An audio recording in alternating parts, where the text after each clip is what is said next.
మంచిగా కట్ చేసుకున్నాను. వాటిపైన తొడిమలు తీసేసి ప్రతి దానికి ఇలా గీతలు పెట్టేసుకున్నాను. తర్వాత ఇప్పుడు మజ్జిగనైతే తీసుకొచ్చేసాను. మజ్జిగ తీసుకొచ్చి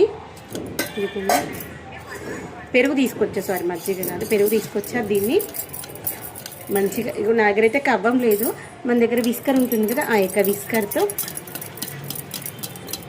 మిక్సీ అవసరం లేదు, ఇలా విస్కర్తో మంచిగా మిక్స్ చేసేసుకున్నాము అనుకోని. వాటర్ వేయకంటే ముందు మంచిగా మిక్స్ అవుతుంది. దీంట్లో ఉప్పు వేసేసుకున్నాము.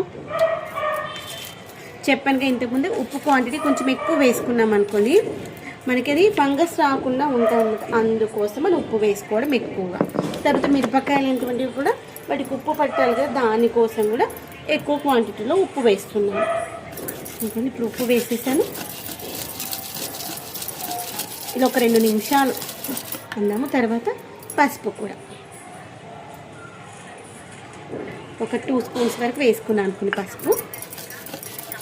తర్వాత ఈ యొక్క మజ్జిగలోనే ఇప్పుడు మనం 3 రోజులు నానబెట్టేస్తాం కదా, తర్వాత ఇంకా మిరపకాయలు మనము ఊరబెట్టుకోవాలనుకున్నాం అనుకోండి, ఇదే చల్లలో కూడా మళ్ళీ పెట్టేసుకోవచ్చు, ఏం కాదు. ఆ మజ్జిగ ఏం పడేయాల్సిన అవసరం లేదు. ఇప్పుడు ఇంత చిక్కగా మంచిగా ఉంది చూసారా. పసుపు వేసుకోవాలి, పసుపు వేసుకుంటే మనకి బూజు రాకుండా ఉంటుంది, మంచి కలర్ మంచిగా వస్తాయి మిరపకాయలు. ఇంకోటి ఇలా ఎక్కడ మీగడ అలా లేకుండా ఇలా చేస్తే మంచిగా మిక్స్ అయిపోతుంది. మీరు ఒక నిమిషం ఫోన్ దీనికి పెట్టేసాను. ఇదిగోండి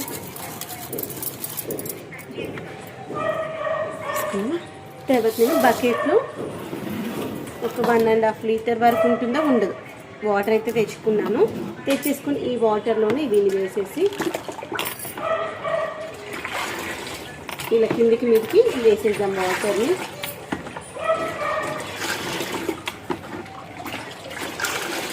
మీకు కనిపిస్తుంది వాటర్ ఇలా ఎల్లోయిష్ ఫామ్లో ఉండాలి. ఇప్పుడు ఇలా అనడం వల్ల మంచిగా మధ్యలో పల్చగా అయిపోతుంది, ఉండలు లేకుండా కూడా ఉంటుంది.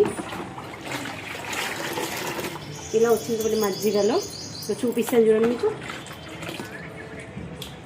ఈ కన్సిస్టెన్సీలో ఉంటుంది అనమాట మజ్జిగ. ఇప్పుడు దీంట్లోనే మనం నానబెట్టుకున్న మిరపకాయలు కట్ చేసుకున్న మిరపకాయలు ఉన్నాయి కదా, మధ్యలో గీట్లు పెట్టేసుకున్నాం. ఆ యొక్క మిరపకాయలు వేసేసి మంచిగా ఈరోజు పెడుతున్నాను. ఈరోజు వచ్చేసి శుక్రవారము, శనివారం ఈరోజు మొత్తం ఉంచేసాము, శనివారం కూడా ఉంచేసాము. ఆదివారం రోజు తీసేసి మార్నింగ్ టైంలో పొద్దున లేవగానే ఫస్ట్ వీటిని వాటర్లోకి వెళ్ళి తీసేసి ఒక జాలర్ ప్లేట్లో వేసేసామనుకోండి, వాటర్ అంతా పోతుంది. తర్వాత ఇలా కొంచెం వెలుపుగా ఉన్నటువంటి ప్లేట్లో కానీ, లేదంటే కవర్లో కానీ, లేదంటే ఒక క్లాత్ పైన కానీ ఆరబెట్టేసుకోవాలి ఎండలో.